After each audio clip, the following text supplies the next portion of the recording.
और ओहजा जय जी। श्री राधे राधे महाराज जी। महाराज जी, आपका कहना है कि काफी समय से निरंतर प्रयास करने के बाद भी असफलता क्यों मिल रही है? पूर्व प्रारब्ध, पूर्व पाप, उसको नष्ट करो। तीर्थयाटन, स्तोत्रों का गान, नाम जप, परोपकार, इसी के द्वारा उसको परास्त किया जाता है। ये कर रहे हो? करो और बढ़ाओ, परोपकार बढ़ाओ, बड़े बूढ़ों की सेवा करो, कोई नशा न करो, पराई माता बहनों की तरफ गंदी दृष्टि मत रखो, भजन करो, तीर्थ अवगाहन करो, स्तोत्रों का पाठ करो। अभी पापों का नाश होने लगेगा, अभी आनंद आने लगेगा। गजेंद्र मोक्ष सुना है तुमने? गजेंद्र मोक्ष का पाठ करो, देखो कौन सा संकट जिसको तुम मिटा नहीं सकते। गजेंद्र मोक्ष है एक भागवत में, आप उसका पाठ करके देखो, हर संकट की निवृत्ति उससे हो जाएगी। पर यह है, इस बात को समझना होगा कि आपका संकट है 500 ग्राम और पाठ हुआ अभी 50 ग्राम, तो 450 ग्राम अभी बकाया है।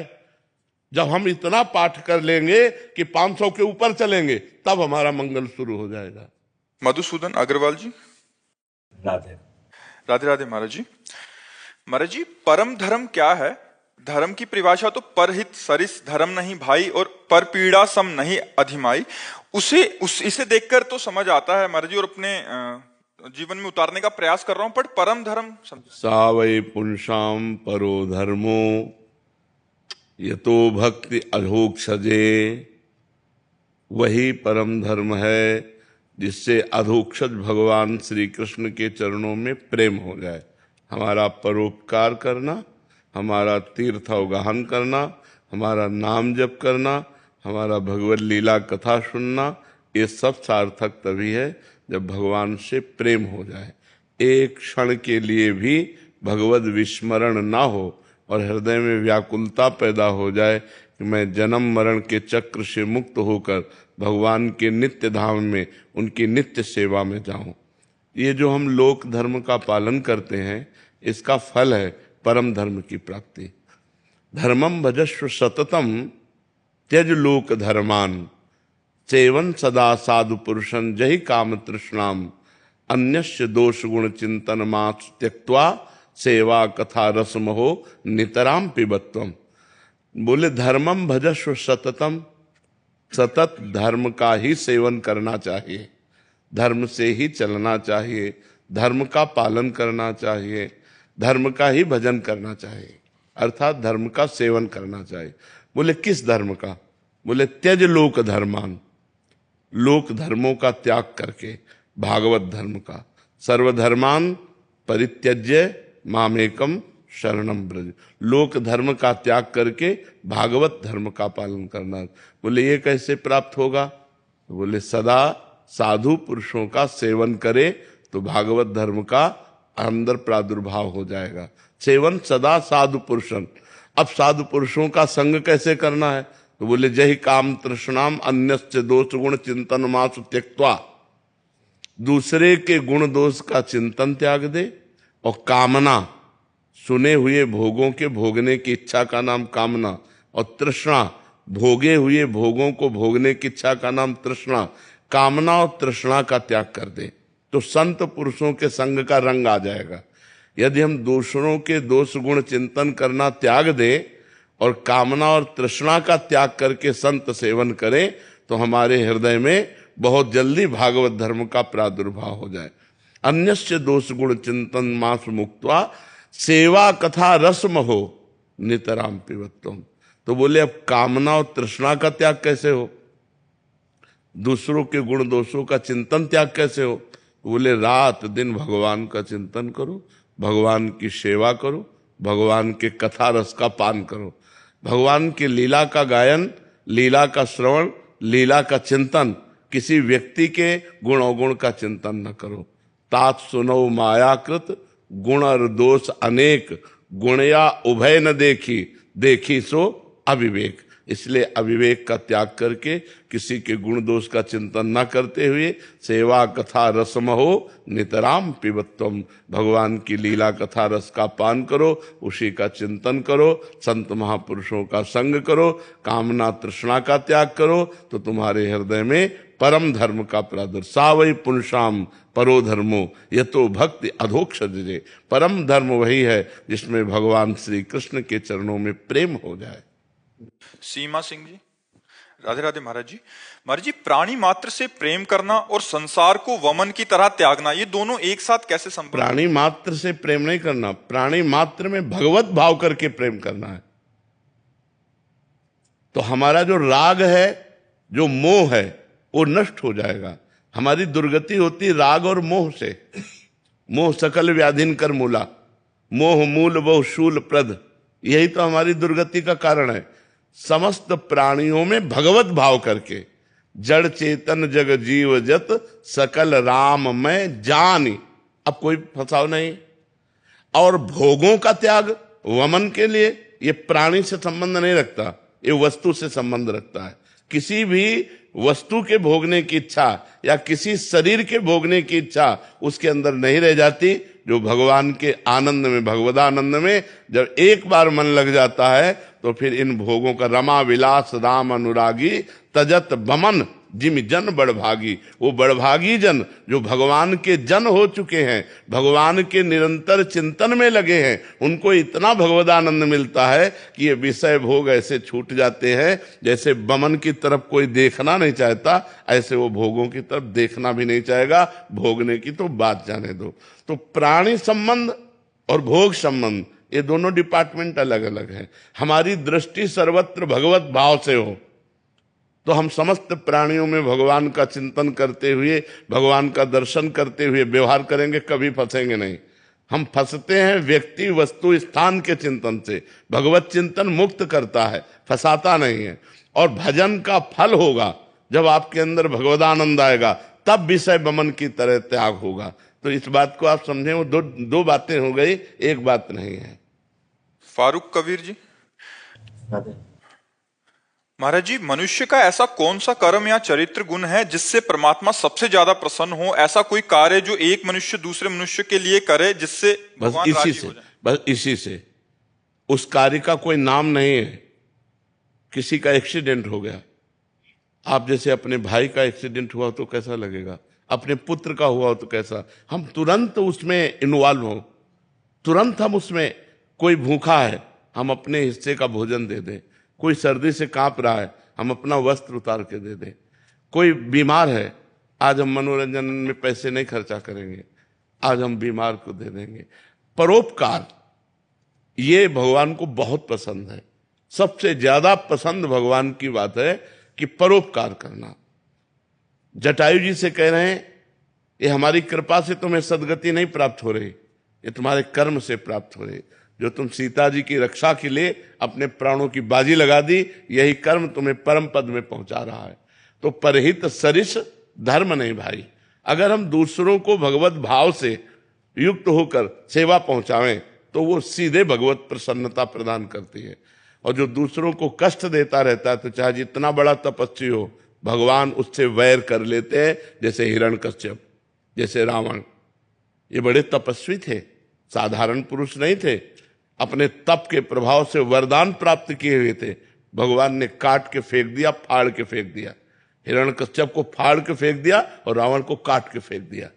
तो जो दूसरों को दुख पहुंचाता है, चाहे जितना बड़ा तपस्वी, बलवान, विद्वान, चाहे जितनी आराधना करता हो, उसका परिणाम विनाश ही होगा। और जो दूसरों को सुख पहुंचाता है, चाहे छोटी छोटी बात से ही हम बहुत मृदु बोले, हमारे पास जो धन है वो वाणी है, वो तन है, वो मन है और जो वस्तुएं हैं, तो हम पहला सबसे ज्यादा मृदु वाणी बोले, किसी को दुख ना पहुंचे।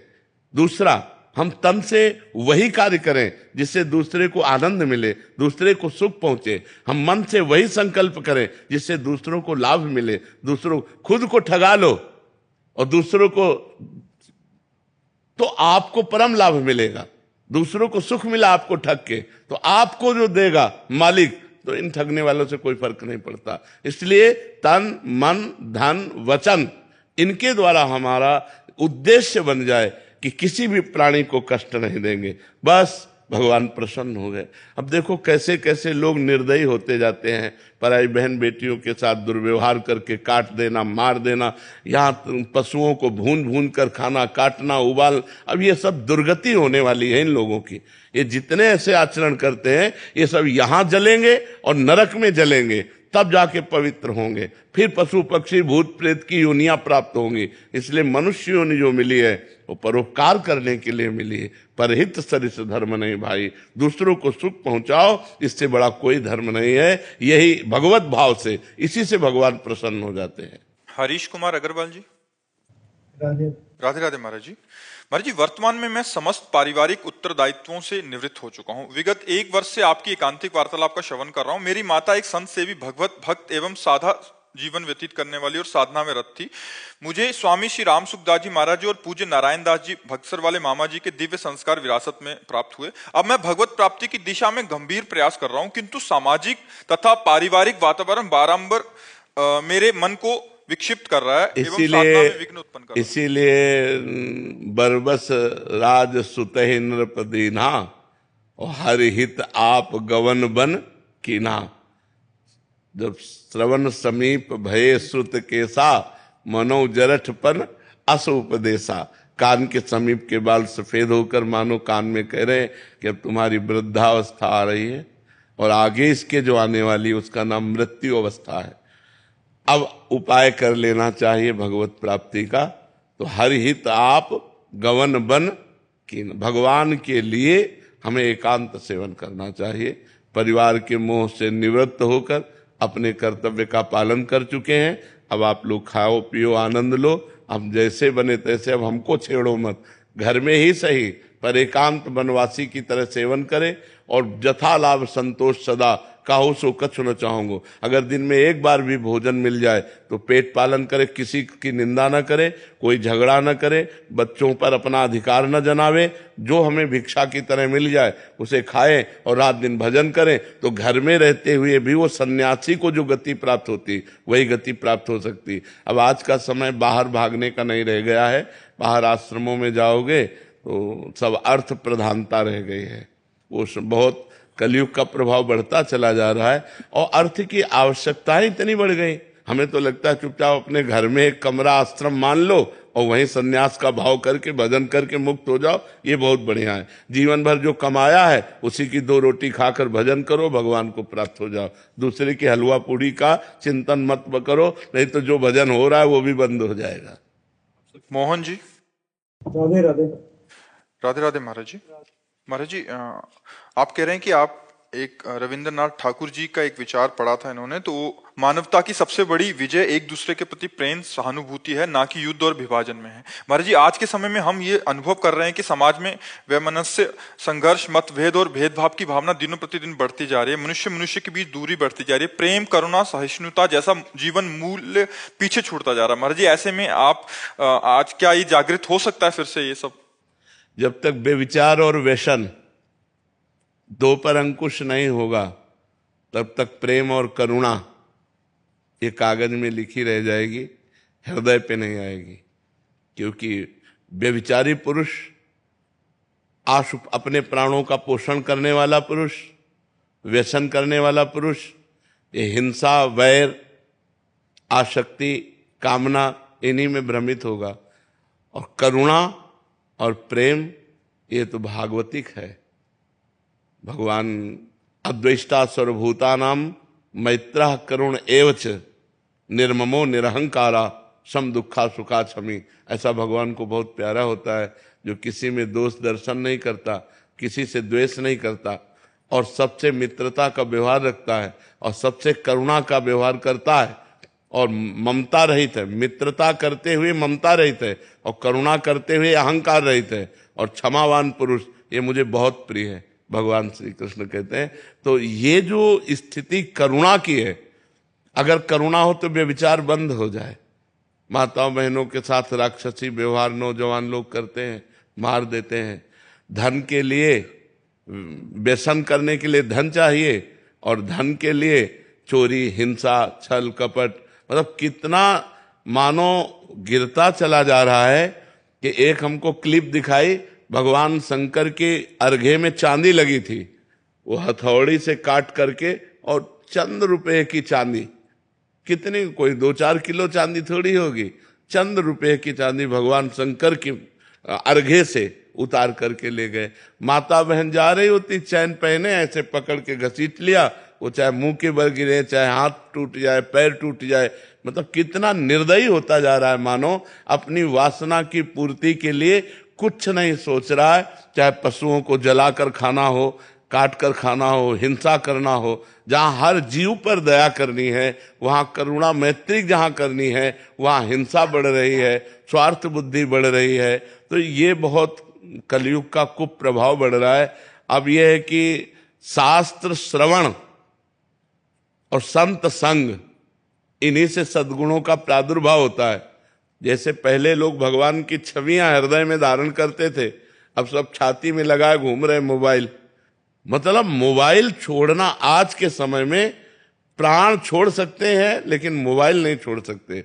अब मोबाइल में जो लगा हुआ है, बड़ी रीलें हैं, बड़े सीरियल हैं, बड़ी चीजें हैं, तो उसी में मन लगा, तो शास्त्र श्रवण तो हो नहीं सकता कि बैठकर हम गीता जी का अध्ययन करें, मनन करें, भागवत जी का अध्ययन मनन करें, वेदांत शास्त्रों का, स्मृतियों का, हम धर्म ग्रंथों का। ऐसा तो समय नहीं रह गया। और नौजवान कब गीता पढ़ने लगे? अब वो व्यसन में उतर गए, क्योंकि सतमार्ग में दो ही हमें लगा सकते हैं, या संत या शास्त्र। शास्त्र स्वाध्याय का समय नहीं और संतों पर श्रद्धा नहीं। ये तो भगवान की विशेष कृपा कहो कि हवा सी चली है तो सब संतों पर श्रद्धा करने लगे नौजवान। नहीं तो ऐसी पीछे बातें आई थी कि जिनमें संत श्रद्धा थी वो भी नष्ट हो गई थी। तो दो ही हैं जो समाज को सुधार सकते हैं, धर्मशास्त्र, धर्म महापुरुषों के वचन, संतों के वचन।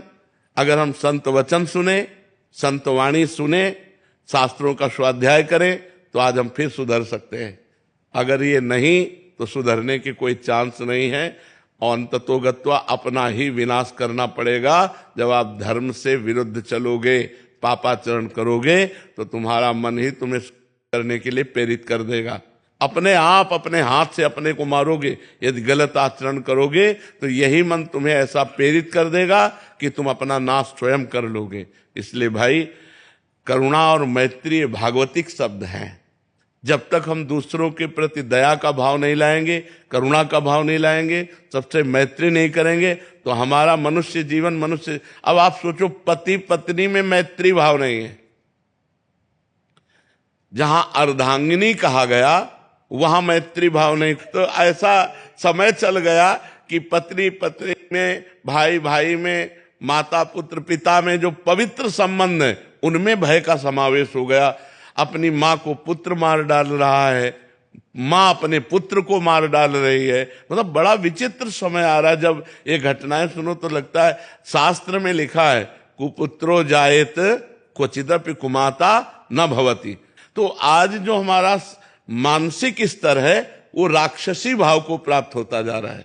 जहां दैवी संपदा आनी चाहिए, सात्विक भाव आने चाहिए, भगवत भाव आने चाहिए, वहां राक्षसी भाव बढ़ रहे हैं। यदि हम नाम जप करें, संतों की वाणी सुने, शास्त्र स्वाध्याय करें, तो हमारा सुधार हो सकता है। सचिन जी ग्वालियर से।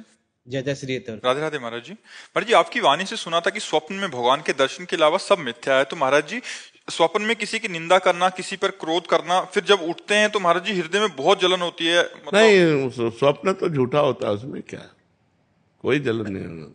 संस्कार के वशीभूत है मन। उस समय मन, देखो कोई कोई स्वप्न बिल्कुल ऊट पटांग आता है जिसका कोई मतलब नहीं है, बिल्कुल गलत आता है। तो ये स्वप्न का कोई ऐसा नहीं कि आज हमने स्वप्न देखा ऐसा हो, उसके विषय में चिंतन करके हम हर्षित या शोकित हो। बिल्कुल वो झूठा है, उसमें कुछ नहीं है, वो मन की केवल कल्पना मात्र है। स्वप्न एकदम झूठा होता है। क्या हमारे प्रारब्ध को भी भुगवाया जाता है कभी कभी स्वप्न में? स्वप्न में ऐसे प्रारब्ध को भुगवाया जाता है जो अनजाने में पाप बन गया। जैसे हम अचानक ऐसे देखते हुए जा रहे, हमारा पैर मेढक पे पड़ गया, किसी जीव पे पड़ गया, वो मर गया। तो अब आपकी इच्छा तो नहीं थी और अचानक कोई घटना घट गई, कोई जीव मर गया, तो वो स्वप्न में आपको पीड़ा दी जाएगी। वो स्वप्न में आपको काटा जाएगा, स्वप्न में आपको पीटा जाएगा, स्वप्न में आपको दंड दिया जाएगा, तो आप वैसे भयभीत हुए और जब जागे तो कहीं कुछ नहीं। तो वो अनजाने के पाप को उसमें भुगाया जाता है स्वप्न में। और कभी कभी स्वप्न बिल्कुल व्यर्थ होता है, उसका कोई ताल्लुक नहीं होता, किसी से संबंध नहीं होता, ऐसे व्यर्थ होता है। व्यर्थ की कल्पना जैसे हम बैठे बैठे सोचते रहते हैं ना, वैसे ही वो कल्पना है, स्वप्न कोई सत्य विषय नहीं है स्वप्न। हाँ, स्वप्न में भगवान का आना और भक्तों का आना ये सत्य है। जैसे हमारी कल्पनाएं चलती रहती सब असत्य है, लेकिन उसी में भगवान के प्रति कल्पना करना, किसी संत की बात का चिंतन करना वो सत्य है। ऐसे स्वप्न में संतों का दर्शन होना, भगवान का दर्शन होना, ये अच्छा मंगलमय सूचक है और बहुत ही करुणा है भगवान की जो स्वप्न में आके दर्शन दे दें। केदारनाथ गुप्ता जी, फरीदाबाद से। महाराज जी राधे श्याम, सीताराम। महाराज जी, जब से मेरे परम पूज्य गुरुदेव भगवान श्री बक्सर वाले मामा जी का नित्य लीला में प्रवेश हुआ, तब से मैं अपने आप को अनाथ महसूस करता हूँ। कुछ समझ नहीं आ रहा महाराज जी, मेरी समस्या का निवारण करें। वैसे प्रगट में गुरुजनों का अंतर ध्यान हो जाना दुर्भाग्य ही है हमारा कि हम उनको प्रगट में नहीं देख सकते, पर सौभाग्य है कि उनके द्वारा हमें नाम मंत्र मिला है। गुरु का स्वरूप जो नाम है, जो मंत्र है, वही है। ये जो रूप है ये तो नाशवान है, लेकिन गुरु के द्वारा जो नाम मंत्र मिला है, हम उसी को गुरु का स्वरूप मानकर निरंतर सुमिरन करें तो जहां गुरुदेव हैं वहीं हम पहुंच जाएंगे। बड़ा दुलार मिला है हमको भी। हाँ, वो प्रगट का सुख तो एक सीमा में है, प्रगट का सुख एक समय की सीमा में है। जैसे आज आप बैठे जो आनंद ले रहे हैं, हो सकता है कि कल ना मिले। ये जो शरीर है ये नाशवान है, अब कब कहाँ कैसे क्या लीला बन जाए। तो प्रगट में तो जो आनंद मिलता है संतों से, वो तो जब अंतर ध्यान हो जाते हैं तब वो आनंद तो नहीं रहता, पर आनंद की डोर पकड़ा जाते हो। उनके जो वचन है अगर हम मान लें तो हमें परमानंद की प्राप्ति हो जाए। जो आनंद सिंधु भगवान है वही गुरुदेव हैं, और उन्हीं की प्राप्ति के लिए जो हमें नाम मंत्र मिला है, यदि हम उसका निरंतर चिंतन करें तो हमें गुरुदेव के प्रगट आभाव का जो अनुभव होता है ये हट जाएगा।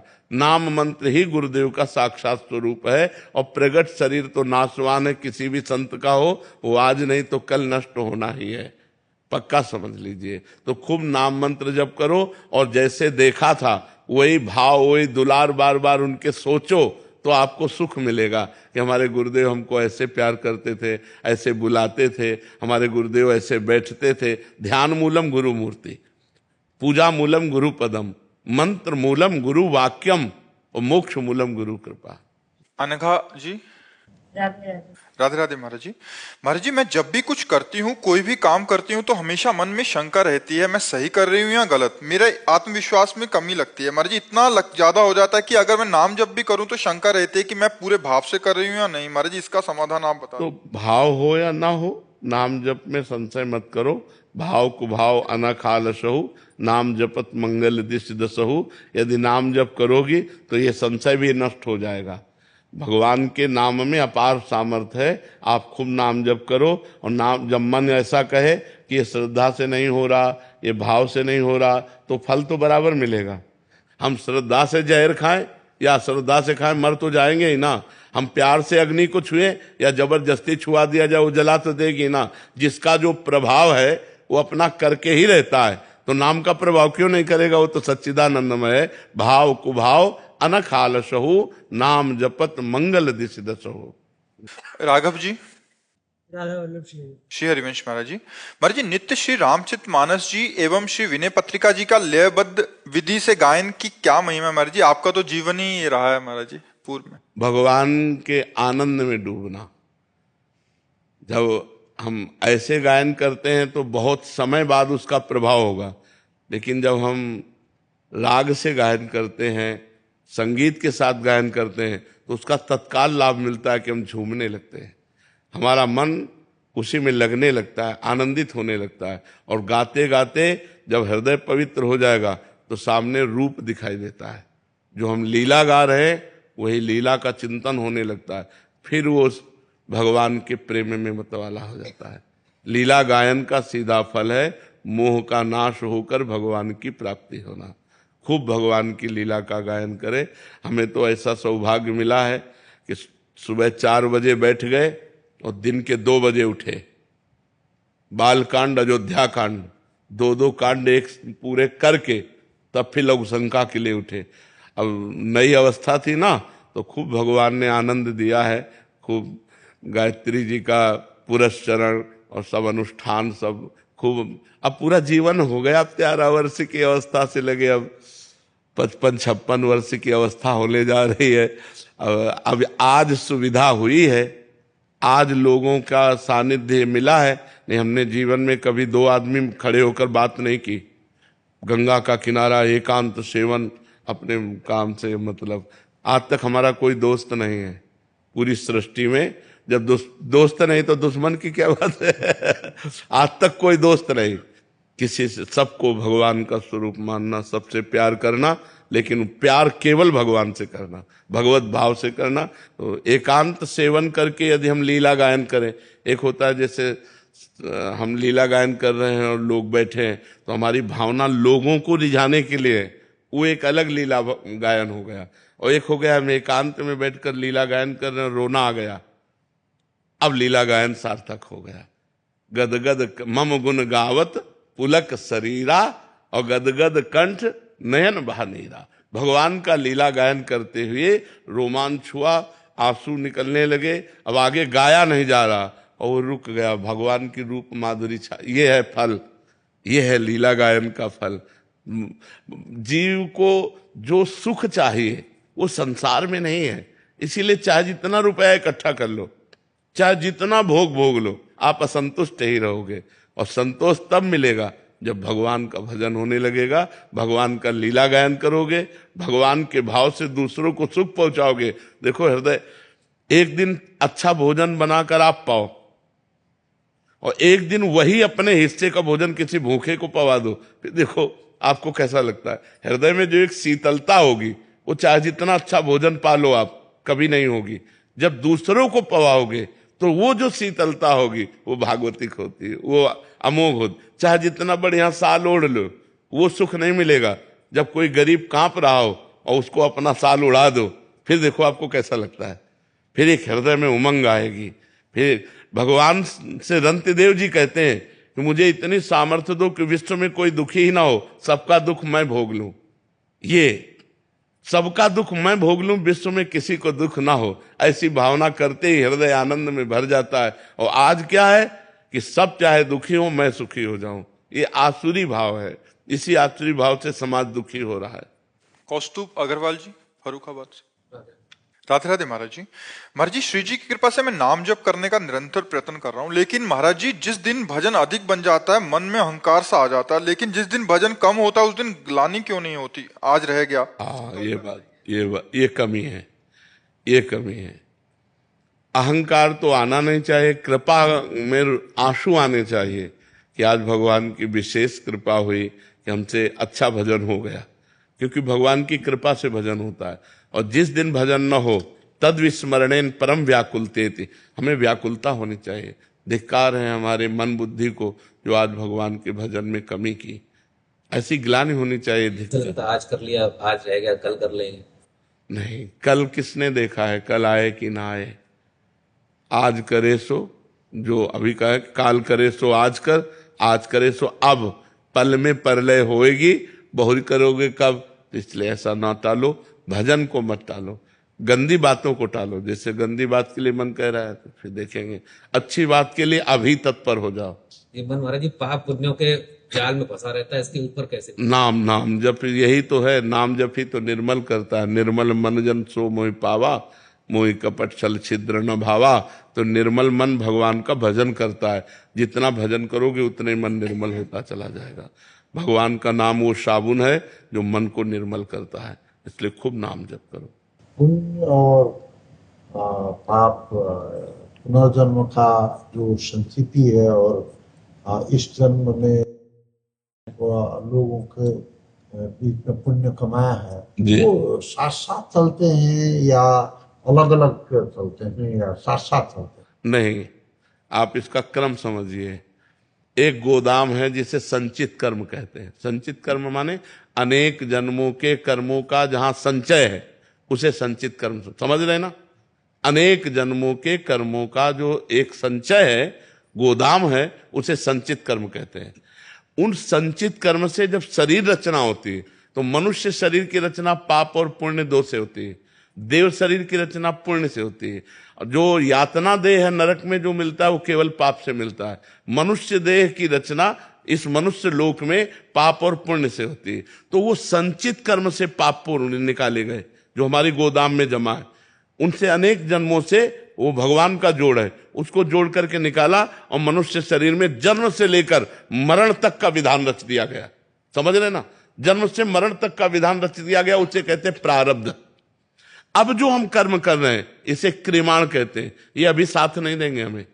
हम खूब पुण्य कर रहे हैं, खूब दान कर रहे हैं, खूब भजन कर रहे हैं, लेकिन प्रारब्ध भोग आ गया है पाप का, तो आपको दुख भोगना पड़ेगा। दान पुण्य भजन करते हुए भी अच्छे से अच्छा कर्म कर रहे हैं, लेकिन आपको सुख शांति नहीं मिलेगी।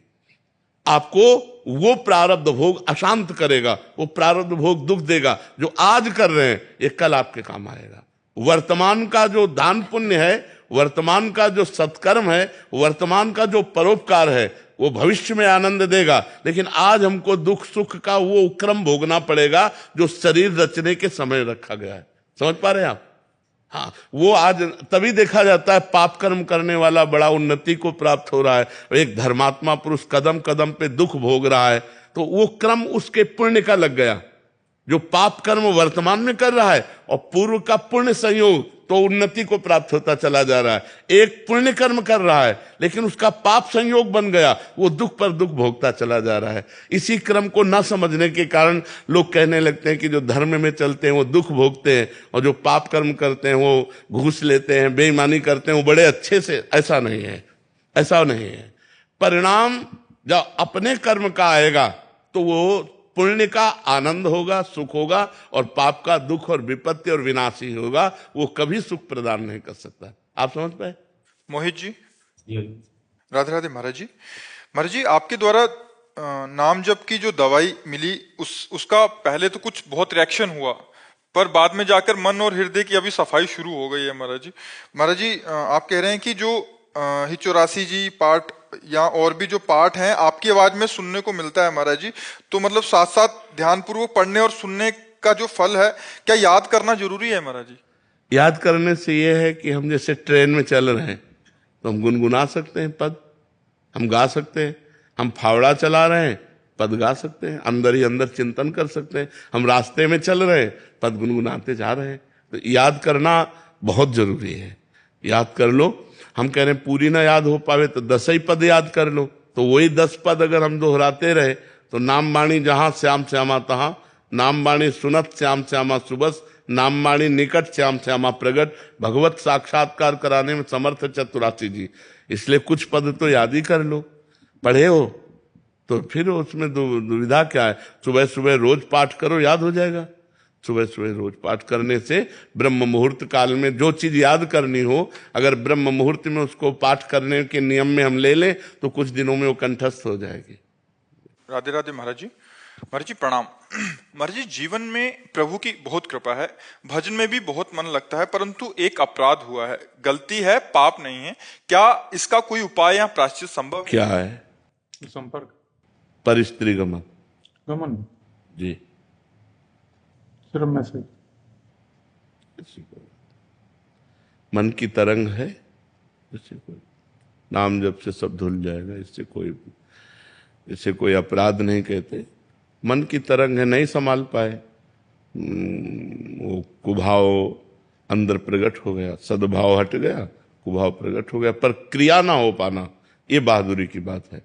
हमारे मन में गलत संकल्प, गलत स्फुरणा ये हो सकता है, इसका कोई पाप नहीं होता। कलिकर एक पुनीत प्रतापा, मानस पुण्य होए और नहीं पापा। मानस पुण्य तो हो जाएंगे लेकिन पाप नहीं लगेगा। तो अगर हमारे मन में गलत धारणा आ रही, अब थोड़ा सा चूक हो गई, मैसेज कर देना मतलब क्रिया बन गई, पर वो क्रिया गंदी क्रिया में नहीं उतर पाई, बस इसलिए उसका कोई विशेष महत्व तो नहीं रहा, और वो सहज में ही नष्ट हो जाएगी। भगवान नाम कीर्तन, भगवान नाम स्मरण से महत पापों का नाश हो जाता है। फिर तो बहुत साधारण है, पर भगवान नाम के बल से किसी उत्साह से संपन्न होकर पाप ना करे, नहीं तो नामापराध लागू हो जाएगा। बहुत सुंदर बुद्धि आपकी काम कर रही है, जो छोटी छोटी गलतियों को भी संत सभा में व्यक्त करने की चेष्टा, हिम्मत आई, तो कोई अपराध नहीं है। नाम जप कीजिए, बहुत कृपा है भगवान की। और एक शास्त्रीय सिद्धांत है, यदि अपने अपराध को संत सभा में व्यक्त कर दे तो तत्काल वो नष्ट हो जाता है। ये शास्त्रीय सिद्धांत है कि भरी सभा में यदि अपने अपराध को व्यक्त कर दिया जाए तो तत्काल नष्ट हो जाता है, बिना किसी प्रायश्चित के नष्ट हो जाता है। राधे राधे महाराज जी। महाराज जी, मैं 1 साल से अपनी माँ के कहने पर आपको यूट्यूब के माध्यम से सुन रही हूँ। आपकी कृपा से सभी बुरे आचरण छूट गए हैं, लेकिन आज भी जिस जगह से में या हालात में अकेलापन महसूस होता है, तब मेरे मन गलत संगत और गलत आचरण की ओर आकर्षित होता है। ऐसे में नाम जप और आपकी वीडियो सुन लेती हूँ तो थोड़ा सा ठीक होता है, बट 1-2 बार फिर से गलत कर बैठती हूँ, फिर गिल्टी फील होती है, रोना आता है। महाराज जी, ऐसे में खुद को हिम्मत कैसे दूं? मैं बुरी चीजों से छूटना चाहती हूँ, बचना चाहती हूँ। वैसे बुराई से बचने के लिए, अकेलापन दूर करने के लिए एकमात्र भगवान से प्रेम होना है। पूरा जीवन हो गया, बच्चापन से बाबा जी बने थे, आज तक हमारा कोई दोस्त नहीं है, कोई नहीं है। और संभाल करके भगवान ऐसे जीवन व्यतीत करवा दे कि जीवन में कोई दोस्त न रहे। मेरे तो गिरधर गोपाल दूसरों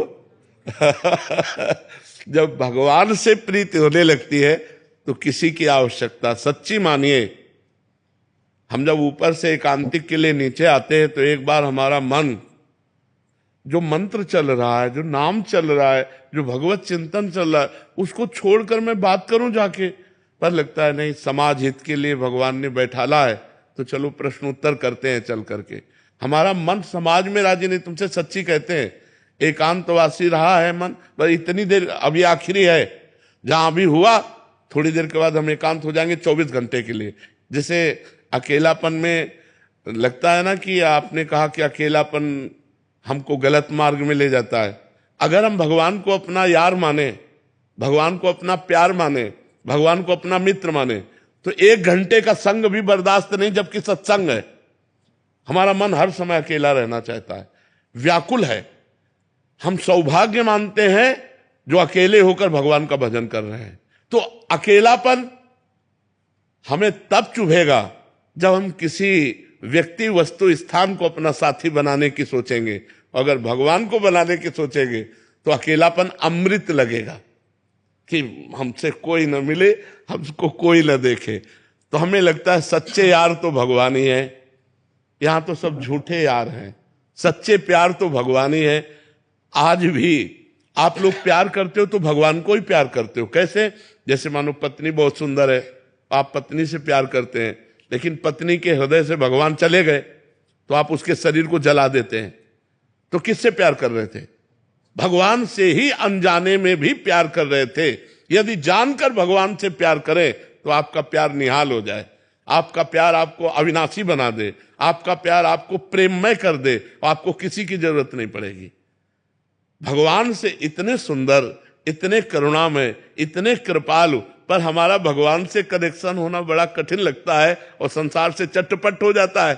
संसार प्रगट में दिखाई देता है और भगवान दिखाई नहीं देते, इसलिए समस्या है।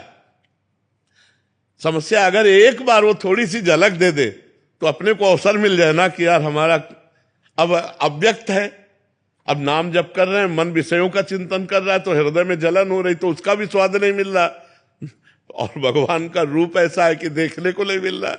समस्या ये है ना, हम लोगों की समस्या है कि प्रगट में भोग अभी भोग लो, आपसे यारी करें अभी कर लें, लेकिन भगवान से, और जबकि भगवान सबसे नजदीक है, पर माया का पर्दा पड़ा है। उसी पर्दा को हटाने के लिए साधना है। यदि हम साधना के द्वारा, भजन के द्वारा वो पर्दा हटा दे तो हमारा यार हमारे हृदय में ही बैठा है, कहीं दूर जाने की जरूरत नहीं। और जब भगवान से यारी हो जाती है तो फिर अकेलापन हट जाता है। ये अकेलापन तभी दूर होगा जब भगवान से यारी हो जाए। सुरजीत जी। राधे राधे महाराज जी। राधे राधे महाराज जी। महाराज जी, प्रश्न बहुत बार आता है कि हमने सबके साथ अच्छा करने की कोशिश की, मदद की, बट बदले में हमें ये मिला, वो मिला और नफरत ही मिली। हम ये कहते हैं कि हम किसी के साथ अच्छाई का बर्ताव करते हैं तो हम बदला क्यों चाहें? भगवान ने हमें अच्छाई करने का गुण दिया है तो हम दूसरों के साथ अच्छाई करें। नेकी कर दरिया में डाल। हम ये क्यों देखें कि हम उसको पानी पिलाए, वो हमको थैंक यू बोले, वो हमें धन्यवाद बोले, वो हमारे साथ अच्छा आचरण करे। उसका बुरा स्वभाव है, वो बुरा आचरण करेगा। मेरा अच्छा स्वभाव है, मैं अच्छा आचरण करूंगा तो मुझे कभी दुख नहीं होगा और हम महान बन जाएंगे। हम लोग इसी में गिर जाते हैं कि हमने इसके साथ अच्छा व्यवहार किया, या हमारे साथ बुरा कर रहा है तो फिर हम उसके साथ बुरा व्यवहार की बात सोचने लगते हैं, तो हम अपनी अच्छाई से गिर जाते हैं। सोचते हैं भगवान तुम्हें देख लेंगे, इतना तो आ ही जाता है ना दिमाग में। अब हम गिर गए अपनी अच्छाई से। अच्छाई तो अच्छाई ही रहनी चाहिए, अच्छाई में बुरा। एक बार एक काशी में गंगा जी में बिच्छू बहती जा रही थी, तो एक अच्छाई करने वाले ने उठाया, बिच्छू ने डंक मारा वैसे, फिर उठाया, फिर मारा। तो एक आदमी ने कहा पागल हो क्या, वो बार बार मार रहा है डंक और आप उठा रहे हो। बोले ये उसका स्वभाव है, बिच्छू का स्वभाव है डंक मारना, और मेरा स्वभाव इसे बचाना, मैं इसे बचाऊंगा। और बाहर एक बार कर दिया। तो ऐसे जैसे गलत स्वभाव के लोग हैं, अब आप अच्छा बर्ताव करेंगे तो वो बेचारे करें क्या, उनके पास सामग्री इतनी है, वो आपकी अच्छाई का उत्तर बुराई से देंगे। आपको चाहिए अपनी अच्छाई बचाकर उनकी बुराई को वापस कर दें। वो बुराई आप पर हावी ना हो पावे, आप पर प्रभाव ना डाल पावे, तभी अच्छाई रहेगी। और ये तब हो सकता है जब हम भगवत भाव से करें।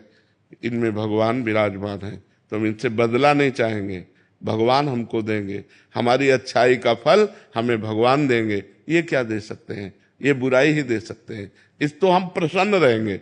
अगर हम किसी व्यक्ति से ये आशा रखें कि हम अच्छाई करें, वो हमारे साथ अच्छाई करें, तो असंभव। ये कलयुग है, यहाँ कपट छल, मतलब अगर आप उनकी ऐसी परिस्थिति में जब कोई सहयोग नहीं दे रहा, सहयोग दे दिया और उसको पता चल गया कि आदमी तो सरल स्वभाव का दयावान है, तो वो आपको नष्ट करने की भी सोच सकता है कि इसको फंसा लो। वो ये नहीं सोचेगा कि जब कोई साथ नहीं दे रहा था तब इस व्यक्ति ने साथ दिया, मैं कृतज्ञता प्रकट करूं। नहीं, आज का समय ऐसा नहीं। आपको बेवकूफ माना जाएगा, आप ज्यादा उदारता दिखाएंगे और ज्यादा सहयोग करेंगे तो माना जाएगा कम बुद्धि का आदमी। जी महाराज जी यही बोलते हैं। हाँ और जो छल कपट बेईमानी करे, बोले बड़े प्रवीण आदमी है। आज सम्मान किनका होता है? दंभी, पाखंडी, छल कपट का। और सत्य से चलोगे तो बुद्धू कहे जाओगे। दूसरे को जरूरत पड़ी, अपनी जेब से निकाल के दे दिया। दूसरा भूखा है, अपना भोजन दे। इसको भगवान आदर देते हैं। तो हम जब जिसको भगवान आदर देते हैं उसका कोई अनादर नहीं कर सकता, वो आगे चलकर प्रकाशित हो जाएगा। इसलिए आप भगवान से जुड़ो, इंसान की सेवा करो भगवत भाव से, बदले में उससे मत चाहो, तो आपकी अच्छाई आपको भगवान तक पहुंचा देगी। महाराज जी, हम क्या चाहते हैं कि अभी हमने अच्छा किया तो अच्छे का परिणाम तत्काल अच्छा मिले, बट महाराज जी ये तो पक्का है ना कि बाद में मिलेगा हमें? पक्का 1000% पक्का मिलेगा। जब बुरे कर्म का फल मिलता है तो अच्छाई का फल क्यों नहीं मिलेगा? नहीं मिले। महाराज जी उसका रूप क्या होगा? वो इससे अच्छा होगा। जैसे हमने इनको संकट विपत्ति में सहयोग किया, तो हमारे जीवन में संकट विपत्ति जब कभी आएगी तो उस समय भगवान सहयोग करेंगे। और सबसे बड़ी बात होती है, भगवान प्रसन्न हो जाते हैं। और जिस पर भगवान प्रसन्न हो जाते हैं उस पर सुर नर मुनि सब प्रसन्न हो जाते हैं। फिर उसका मंगल ही मंगल होता है, वो कभी समस्याओं में नहीं फंस सकता। देखो, हम लोगों की एक अहम वृत्ति है जो इतना तो चाहते हैं कि भले आप हमारे बदले में कुछ ना करें, लेकिन मुंह पर इतनी बड़ाई तो कर दें। इतना कान सुनना चाहते, ये भी हटा दे, ये भी इच्छा हटा दे। वो बोले ना बोले, नेकी कर दरिया में डाल, मंगल हो जाएगा तुम्हारा। भगवान प्रसन्न हो गए तो सब बात बन जाएगी। महाराज जी इससे संतोष हो रहा है कि बाद में तो अच्छा होगा? बहुत अच्छा होगा, बहुत अच्छा होगा। ये जो आप कर रहे हो सरकारी बैंक में जमा हो रहा है। जैसे आप किसी को दवा दिला देते हैं, किसी की विपत्ति में सहयोग कर देते हैं, किसी को भूख मिटा देते हैं, किसी को, वो बोले ना बोले लेकिन मालिक देख रहा है ना, वो हिसाब आपका करेगा। वो हिसाब करेगा तो बहुत अच्छा करेगा। इसलिए हमें संसार से नहीं, संसार के मालिक से जुड़े रहना चाहिए। और ये सब कार्य संसार के मालिक को समर्पित करना चाहिए कि आपकी प्रसन्नता के लिए मैं कर रहा हूं, बढ़िया बात बन जाएगी। वही कार्य कर्म बन गया और वही कार्य कर्म योग हो गया। जो भगवान को समर्पित कर दिया गया वो कर्म योग हो। कर्म योग भगवान की प्राप्ति कराता है, और जिसको भगवान मिल गए तो फिर क्या दुर्लभ रह गया, सब आनंद मिल जाते हैं। कवित्री डॉक्टर शुभम त्यागी जी। राधे राधे महाराज जी। राधे राधे महाराज जी। महाराज जी, इसी को हम दूसरे ढंग से, महाराज जी ये तो हो गया अच्छाई करने वाला, इनका प्रश्न है अभी दूसरे ढंग से महाराज जी इसको। महाराज जी सरल, जो आपने अभी बताया महाराज जी, सरल सीधे व्यक्ति को संसार में कष्ट सहने पड़ते हैं, पर चालाक व्यक्ति संसार में सुख पाता है, सफल हो जाता है। नहीं, महाराज जी, सफल नहीं होता, ये गलत शब्द है। सफल नहीं होगा कभी। कोई चालाकी से सफल हो सकता है। रावण जैसा कोई चालाक पुरुष था, सब विद्याओं का ज्ञाता, परम चालाक था। कालनेमित से बढ़कर कोई चालाक था? पूरी संजीवनी बूटी जैसी ही द्रोणागिरी में हर औषधि को कर दिया और साधु बनकर बैठ गया। हनुमान जी ने मार डाला, राम जी ने रावण को मार डाला, रहा न को कुल रोवन यारा। चालाक पुरुष सफल कैसे हो सकता है? नहीं, सीधा सरल पुरुष कष्ट पा सकता है, पर सफल सीधा सरल सच्चाई पर चलने वाला हो। जैसे धर्मराज युधिष्ठिर बिल्कुल सीधे थे, यहां तक इतने सीधे थे कि युद्ध क्षेत्र में कल कौन सी रणनीति है वो जाके दुर्योधन सीधे पूछ लेता था। भ्राताश्री कल कौन सा चक्रव्यूह रचना है, तो वो बता देते थे। इसीलिए भगवान दो बैठक करते थे, एक युधिष्ठिर के साथ और एक युधिष्ठिर से अलग। युधिष्ठिर के साथ जो बैठक की वो चक्रव्यूह रचना ही नहीं होगी, क्योंकि वो दुर्योधन को पता हो। इतने सरल थे कि वो आके पूछ लेते, वो पूरी बात बता देते थे। तो आप देखो विनाश किसका हुआ? चतुर चालाक, जिसके साथ शकुनी, दुशासन, कर्ण, दुर्योधन के साथ इतने चालाक, चालाकी की हद थे ये लोग। तो क्या ये लोग सफल हुए? नहीं, सफल हुए सीधे साधे युधिष्ठिर जी महाराज, और नाश हुआ उन चालाक पुरुषों का। तो चालाक पुरुष तुम्हें सफल होते नजर आएगा, लेकिन सफल नहीं हो सकता।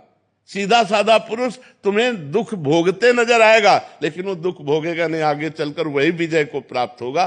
थोड़ी यात्रा ऐसी है जिसमें संशय हो सकता है देखकर कि बेईमान, दुष्ट, चालाक, कपटी पुरुष उन्नति को प्राप्त हो रहा है और धर्मात्मा, ईमानदार दुख को प्राप्त हो रहा है। थोड़ी देर की यात्रा है, लेकिन परिणाम में जो सही चल रहा है उसका सही परिणाम होगा, और जो गलत चल रहा है उसका गलत परिणाम होगा पक्का। आज तक की पूरा सृष्टि का विधान ऐसा है। जी जी महाराज जी। लेकिन ट्रांसफर पोस्टिंग में कई बार चालाक लोग अच्छी जगह ले जाते हैं और सीधे सरल लोगों के ट्रांसफर कहीं भी नहीं ऐसा। वो देखो, दुर्योधन राजा बना कि नहीं बना? दुर्योधन राजा कुछ दिन के लिए बना कि नहीं बना? लेकिन 100 भाई मारे गए।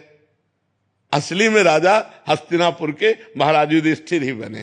थोड़ी देर के लिए वो पद, वो दिखाई दे सकता है कि वो बेईमानी, चालाकी करके, फ्रॉड करके पद को प्राप्त कर ले, ऐसा हो सकता है, मान सकते हैं। उसका पुण्य उसको साथ दे सकता है, लेकिन परिणाम, जो जीवन का परिणाम है, वो ये पद नहीं है। मरोगे तो तुम्हारे साथ पद नहीं जाएगा, तुम्हारे साथ रुपया नहीं जाएगा, तुम्हारी अच्छाई जाएगी, तुम्हारे सत्कर्म जाएंगे। और ये पक्की बात समझ लो कि जनता मूर्ख थोड़ी देर के लिए बन सकती, लेकिन जब आपके आचरणों का, और भगवान ऐसी बुद्धि भ्रष्ट कर देते हैं कि खुला आचरण, उसकी गंदगी सामने आ जाती है। आदमी की इज्जत चली गई तो किस योग रह गया? तो ये पक्का समझ लो, अच्छा पुरुष और धर्मात्मा पुरुष दुखी हो सकता है, लेकिन हार नहीं सकता। विजय को वही प्राप्त होगा। यत्र योगेश्वरा कृष्णो यत्र पार्थो धनुर्धरा तत्र श्री विजयो भूतिर ध्रुवा नीतिर मतिर्मम। ये निश्चित बात है, जहां धर्म है, जहां भगवान है, वहां विजय जरूर होगी। थोड़ी देर के लिए, अब जैसे 12 वर्ष का वनवास, 1 वर्ष का अज्ञातवास महाराज युधिष्ठिर को हुआ, इतने धर्मात्मा होते हुए, और ये दुष्ट लोग मौज उड़ाते रहे, लेकिन परिणाम में महाराज युधिष्ठिर ही चक्रवर्ती सम्राट बने और 100 के 100 कौरव मारे गए। तो इसलिए हमें अपने मन को धर्म में ही लगाना चाहिए, चाहे थोड़ा दुख मिले, थोड़ा उन्नति कम दिखाई दे, लेकिन आगे चलकर वो उन्नति को प्राप्त होगा। धर्मात्मा दीपक की तरह जलता है, पर वो जलता रहता है, और अधर्मी हाइलोजन की तरह जलता है, पर फ्यूज हो जाता है। वो एकदम चढ़ा और एकदम फ्यूज हो गया। एकदम नष्ट हो गया। धर्मात्मा पुरुष दीपक की लौ की तरह जलता रहता है और अपने घर को प्रकाशित कर देता है। इसलिए धर्म से चलो, भगवान का आश्रय लो। बुरे आचरणों से कभी किसी का कोई लाभ नहीं हुआ, थोड़ी देर लाभ होते दिखाई दिया, लेकिन परिणाम में विनाश ही होगा, अशांति ही होगी। कभी पाप कर्म करने वाला, छल कपट करने वाला सुखी नहीं हो सकता। परिणाम में थोड़े दिन तो आपको लग सकता है कि सुखी हो रहा है, लेकिन फिर ऐसा रहेगा कि मिट्टी में मिल जाएगा, रहा न को कुल रोवनिहारा। सामने से तो बहुत सुंदर दिखाई दे रहे और पीछे जो पाप कर रहे तो मालिक देख रहा है, उसका हिसाब मालिक करेगा। मालिक की दुकान में है सबका जीवन खाता, पाई भर का भी चूक नहीं होती हमारे मालिक से। एक एक बात का हिसाब होता है। अगर हमने अंगुली भी उठाई है तो उसका भी हिसाब है कि क्यों उठाई और कैसे उठाई। परमात्मा सबको देख रहा है, इसलिए ये मत दे जानो कि कोई देख नहीं रहा है, हम अच्छाई कर रहे हैं, हमें बुराई पर बुराई मिलती चली जा रही, कोई हमारे देख नहीं। परमात्मा देख रहा है। और जो एक है कि मैं छल कपट बुराई से बढ़ रहा हूं, तो देख लेना तुम नष्ट हो जाओगे। जैसे किसी को दो आदमी हाथ और पैर पकड़कर ऊपर 7वें खंड में ले जा रहे हो, वो सोचे मैं बड़ी मौज से जा रहा हूं, मौज से ले जा रहे हो, ऊपर से पटकने के लिए ले जाया जा रहा है। ऐसे पापी आदमी यदि बढ़ोतरी को जा रहा है तो समझो उसका नाश होने वाला है, और धर्मात्मा पुरुष दुख मिल रहा है तो समझो अब ये ऊंचाई पर चढ़ेगा। तो आज तक जो हमारा इतिहास साक्षी है, जिसमें महापुरुष गए हैं, वो मार्ग सत्य है, वो अच्छाई है, वो परोपकार है। अगर इसमें चलेंगे तो हम महापुरुषों की गति को प्राप्त होंगे, अंतिम गति हमारी सुधर जाए।